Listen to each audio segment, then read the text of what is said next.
Y es que acabo de venir de Europa, queridos hermanos, con el corazón desolado. Europa es solo el valle de los huesos secos de Ezequiel. Necesitamos que el Espíritu sople con poder a ver qué ocurre. Allí el escenario para el anticristo está listo. En Alemania la prostitución es una profesión autorizada y protegida por la ley. Cuando cayó el muro de Berlín, el cristianismo no avanzó hacia allá, sino que el ateísmo vino hacia acá, con todos sus estragos. Hoy en Europa hablar de Dios es anticuado. La corrupción es generalizada. Observen el caso de Italia con el presidente o primer ministro Berlusconi. Se parece a los Césares. Vuelvan a leer a Suetonio cuando habla de Calígula, de Nerón y de Claudio. Un hombre lleno de riquezas en un palacio inmenso rodeado de prostitutas y de niños. Su favorita, dijo recientemente Berlusconi, es como Jesús, porque dice: dejen venir a mí los niños. Un país solo nominalmente católico, me parece. Pero ¿por qué Berlusconi se impone? Se lo digo, es el capo di tutti capi. Es el dueño de la Fiat, está comprando la Ferrari, es el dueño de Parmalat, el dueño del Milán Fútbol Club, el dueño de 5 canales de televisión y de 8 diarios.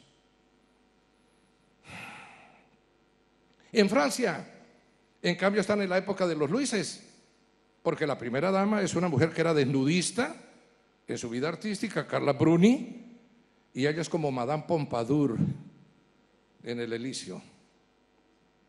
En España, el presidente de Galicia, que es una de las provincias más conservadoras y recatólicas de la madre patria, aparece en público con su amante de 10 años. Es un hombre de la derecha, del Partido Popular, el mismo de Aznar y de Rajoy. ¿Y sabe lo que dice? Pues nosotros no necesitamos documentos para vivir juntos, pero quizás para que el arzobispo no se moleste en un Te Deum vamos a hacer un contrato matrimonial. Es una cosa terrible. En España siempre la mezcla de religión y política ha traído estragos. ¿Recuerdan la época de los Borgias? En Italia los Borgias eran españoles. Y el Papa y sus hijos demostraron hasta dónde se puede llegar en corrupción en la Iglesia y el Estado. Jamás olvidemos que Carlos I de España y V emperador de Alemania es el perseguidor de los protestantes y el juzgador de Lutero. Fue quien dijo: en mis dominios no se pone el sol. En el origen del siglo XX, Ena de Battenberg era una princesa austríaca protestante que renunció a su fe y se hizo católica para poderse casar con el rey Alfonso XIII de Borbón. La actual reina, doña Sofía, era griega ortodoxa y también abdicó de su fe y se hizo católica para convertirse en la esposa de Juan Carlos I. Pero hay que decir que España, que estuvo durante mucho tiempo como un país subdesarrollado, dio un salto gigantesco un día, porque Juan Carlos, el rey actual, se presentó a la sinagoga de Toledo, allí donde se congregaba el Greco, allí donde Moisés Maimónides predicaba su maravillosa doctrina ortodoxa judía. Se puso de rodillas y en nombre de España pidió perdón por la Inquisición y las persecuciones a los judíos. Eso hizo que el país comenzara a prosperar. Bueno, allí cerca, en el Reino Unido, doña Isabel es nada más y nada menos que la cabeza de la iglesia. Y por cierto, Tony Blair fue un hipócrita religioso durante mucho tiempo porque realmente era católico, dio el paso después de haber salido del poder. Y allí encuentra uno cosas tremendas dentro del anglicanismo, porque en el siglo XX el rey Eduardo tuvo que abdicar para casarse con una yanqui divorciada. Hoy se ríen en Inglaterra de esas cosas porque sucede que Camilla Parker Bowles puede llegar a ser la reina como esposa del príncipe Carlos, ya que la princesa Diana, tan parecida a la diosa pagana de su nombre, murió trágicamente en compañía de un amante musulmán. Estas cosas hay que pensarlas, querido hermano.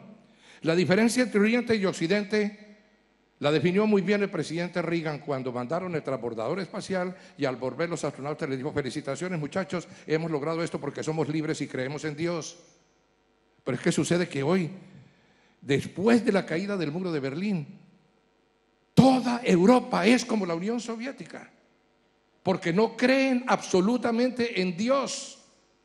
La encuesta Gallup del milenio dice que en todos los países y en todas las denominaciones cristianas, incluido el catolicismo, la gente responde cuando le preguntan ¿qué importancia tiene Dios para usted? Ninguna, 49.9% de la población europea. Y uno se queda pensando, Dios mío, ¿cómo es posible que haya ocurrido esto? Yo estuve en la Unión Soviética en los tiempos de Brezhnev y fui al seminario de Zagorsk de la Iglesia Ortodoxa, donde el Pope Nicolai habló conmigo y me decía en 1981, esto no resiste más, la gente necesita a Dios. Y fue él quien me relató por primera vez algo que después leí en un libro de mi admirado amigo Philip Yancey. Esto no lo divulgan porque es favorable al cristianismo. Que Lenin, al final de su vida, hablando con un pope de la Iglesia Ortodoxa, dijo: era una buena causa redimir a los pobres de Rusia, pero nos hemos equivocado. Ahora navegamos en un mar de sangre y no nos podemos devolver. Y añade Lenin, y eso está escrito y certificado: a veces pienso que para salvar a Rusia solo habríamos necesitado 10 Franciscos de Asís, es decir, 10 cristianos. El Pope Nicolai me echaba esas historias, pero hoy Europa no cree en Dios. Mire, una de las niñas de los hogares desamparados que tiene mi esposa es Lina. Está en Colonia, Alemania, en un intercambio que se hizo a través de la embajada, terminando una especialización de su profesión, que es contadora pública.